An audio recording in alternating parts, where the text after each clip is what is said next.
ဒီလို effect လေးကိုဘယ်လိုဖန်တီးလဲဆိုတာတစ်ချက်လောက်ကြည့်ရအောင်ဒါတော့ချေ pink စာကနေရှာထားတဲ့ပုံလေးပေါ့နော်ဆိုတော့ကောက်ကိုတက်ချလိုက်ရတယ်ဒါမှမဟုတ်လိုချင်နေဆိုလို့ရှိရင်လည်းပဲချက်ချနေမှာတင်ပေးမယ်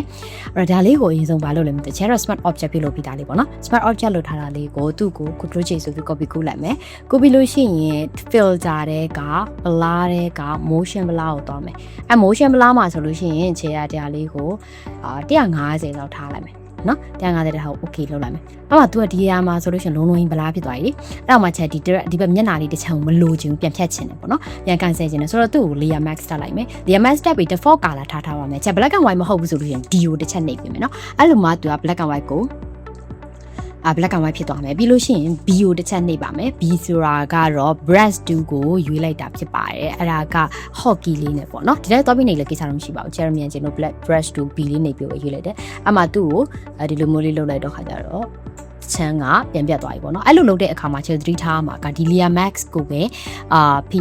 နှိပ်ထားဖို့လို့ click ထားဖို့လိုပါတယ်ဒီကလူပုံ click တယ်ဆိုလို့ရှိရင် brush နဲ့သူ့ကိုဆွဲသလိုဖြစ်သွားမှာပေါ့နော်ဟုတ်ပြီအဲ့ဒါကိုမှချဲ control G ဆိုပြီး copy နောက်တစ်ခါကူးလိုက်မယ်ကူးပြီးလို့ရှိရင်ဒီက motion blur ကို double click နှိပ်ပြီးတော့ motion blur ကိုထပ်ပြီးတော့တိုးလိုက်မယ်400လောက်တိုးလိုက်မယ်ပေါ့နော် enter အဲ့ဒါလို့ရှိရင်ဒီဘက်မှာတော်တော်ကို blur ဖြစ်သွားပြီပေါ့နော်အဲ့ဒါကိုမှချဲဒီ3ခုလုံးကို8 click လုပ်လိုက်မယ်ဒီအပေါ်ဆုံးက click ထားတာကို8နဲ့သွားပြီးတော့ click လိုက်တဲ့ခါမှာ3ခုလုံး click ဖြစ်သွားတယ်ပေါ့နော်အကုန်လုံးဆက်လက်မှတ်ပြီးသားဖြစ်သွားတယ်အဲ့ဒါကို right click နှိပ်ပြီး convert to smart object လုပ်လိုက်ရင်3ခုလုံး smart object လေးဖြစ်ပြီးတော့ပေါင်းပြီးသားဖြစ်သွားမယ်ဆိုတော့ဒီပုံလေးကိုချေ effect လေးထည့်ထည့်မယ်ချေကတော့ထည့်ထားပြီးသားဖြစ်တာတော့ filter တွေက filter gallery ဆိုပြီးကကြာလုပ်လိုက်မယ်အဲ့တော့ချေကထည့်ထားပြီးသားဖြစ်တာဒီလိုပုံစံဖြစ်တာပေါ့နော်ကိုကအဲ့လိုမျိုးဖြစ်မှာမဟုတ်ဘူးဆိုတော့ချေအစတိုင်းပြန်ပြမယ်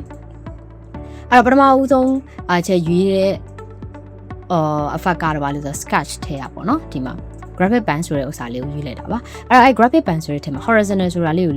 ရွေးထားပါမယ်အကိ vertical ဆိုလို့ရှိရင်ဒီလိုပုံစံဖြစ်မှာပေါ့နော်ခြေကျတော့အဲ့လိုမျိုးဖြစ်ချင်တာမဟုတ်ဘူး horizontal ဖြစ်ချင်တဲ့ကြောင့်မလို့ horizontal ဆိုတာလေးကိုရွေးထားပါမယ်အဲ့မှာခြေတို့ကနောက်တစ်ခုဒီလိုမျိုးထပ်ရွေးတယ်ဆိုလို့ရှိရင်သူဒီလိုမျိုးပဲပြောင်းသွားမှာဖြစ်တယ်ခြေကျတော့အဲ့လိုမျိုးပြောင်းချင်တာမဟုတ်ဘူးဒီတစ်ခုရွေးပြီးသားမှာနောက်တစ်ခုထပ်တိုးချင်တဲ့ခါကျတော့ဒီနားလေးက new effect ဆိုပြီးကကြတော့ click လိုက်မယ် click လိုက်ဒီမှာ graphic band နှစ်ခုတိုးသွားတယ်ပေါ့နော်ခြေဒီတရားကို click ထားပြီးသားအောင်မှာနောက်တစ်ခုထပ် click လိုက်ရင်ဒါလေးကနောက်ထပ် effect တစ်ခုတိုးပြီပေါ့ဒီ effect တွေမကဘူးခြေနောက်ထပ် effect တစ်ခုပဲထပ်လို့ခြင်းနေတော့ black sign လေးထပ်နေမယ်ပြီးလို့ရှိရင်ခြေ texture တွေက game နှိပ်ပါမယ်ဆိုတော့ဒီပုံစံလေးပေါ့နော် key bar ဒီလို click လိုက်လို့ရှိရင်ဒီ effect လေးရပါပြီ